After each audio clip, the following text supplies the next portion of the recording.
আসসালামু আলাইকুম সবাইকে ওয়েলকাম করছি যুবরাজ খান আবির। আশা করি সবাই বেশ ভালো আছেন।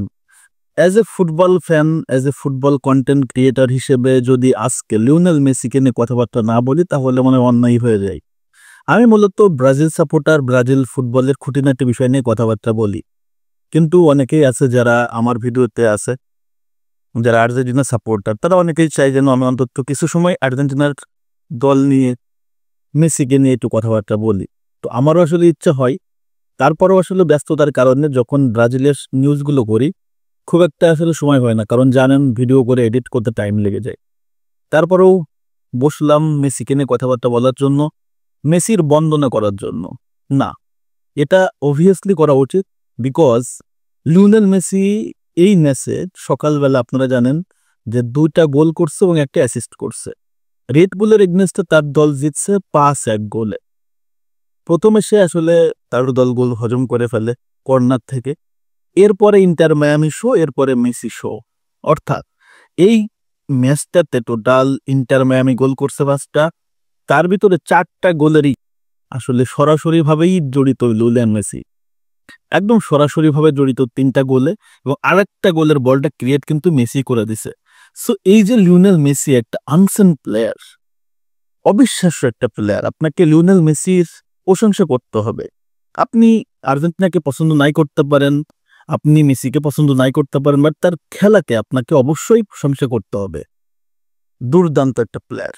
এর আগের 5টা ম্যাচে টোটাল 2টা গোলে গোল করছে। এর আগের ম্যাচটা যখন হেরে যায় লিওনেল মেসি ইন্টার মায়ামি 3-0 বলে, তখন অনেক কথাবার্তা উঠছিল, বাট আজকে তার প্রমাণটা কিন্তু সে মাঠে দিছে। প্রত্যেকটা সময় মেসি যেভাবে আসলে দলের হয়ে পারফর্ম করে, দলের জয়ে যে অবদানটা রাখে, বিশেষ করে দেখেন ইন্টার মায়ামি দলটা শুধু লিওনেল মেসির উপরে ডিপেন্ডেবল। অনেকেই আছে, সুয়ারেজ আছে, বুস্কেটস আছে, তার সাথে জর্ডি আলবারা আছে, বাট তারা শুধুমাত্র লিওনেল মেসিকে সহায়তা করার জন্য আছে, বাট মূল কাজটা কিন্তু লিওনেল মেসিই করে। প্রত্যেকটা ম্যাচ জয়ের অবদান কিন্তু লিওনেল মেসিরই। আজকের প্রত্যেকটা গোল আপনি দেখেন, যে অ্যাসিস্টটা করছে প্রথম গোলের জর্ডি আলবাকে, ঠিক 3 থেকে 4টা প্লেয়ারের ভেতর থেকে বলটা যেভাবে তাকে পৌঁছায় দিছে রেফারির পায়ের তলা দিয়ে, এবং ক্লিনিক্যাল একটা ফিনিশিং করছে জর্ডি আলবা। এর পরের গোলটা যদি দেখেন, সেই গোলটাতেও কিন্তু লিওনেল মেসির আসলে তৈরি করে দেওয়া বল, সেখান থেকে ইন্টার মায়ামি গোল করছে। এর পরের 2টা গোল মেসি যেটা করছে, একটা কাউন্টার অ্যাটাকে এবং আরেকটা বল দুর্দান্তভাবে ভলি করে আসলে গোল করছে। এই যে লিওনেল মেসির শো, রেগুলারলি যে ম্যাচ খেলতেছে, গোল করতেছে, এই বয়সে এসেও যে পারফরমেন্সের ধার একটুও কমে নাই, কি পরিমাণ আসলে নিজেকে ফিট রাখছে বছরের পর বছর, really unbelievable.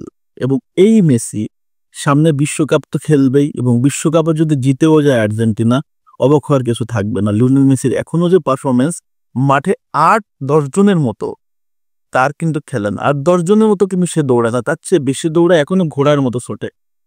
It's Lionel Messi, this is Lionel Messi. So obviously এটা বলতে হয় যে লিওনেল মেসি এই বর্তমান সময়ে এসেও অন্যদের চেয়ে দুর্দান্ত পারফরমেন্স করতেছে। এই পারফরমেন্সকে আপনাকে প্রশংসা করতে হবে, এই পারফরমেন্সকে আপনাকে অবভিয়াসলি তাকে অভিনন্দন জানাইতেই হবে। সো লিওনেল মেসির দল 5-1 গোলে রেড বুলকে বিধ্বস্ত করেছে, এবং এই ম্যাচে লিওনেল মেসির অবিশ্বাস্য পারফরমেন্সের মাধ্যমে কিন্তু এই জয়টা আসছে। 3টা গোলের সরাসরি অবদান এবং আরেকটা গোলের তৈরি কিন্তু সেই করছে। 2টা গোল এবং একটা অ্যাসিস্ট করে man of the match, great of all time Lionel Messi.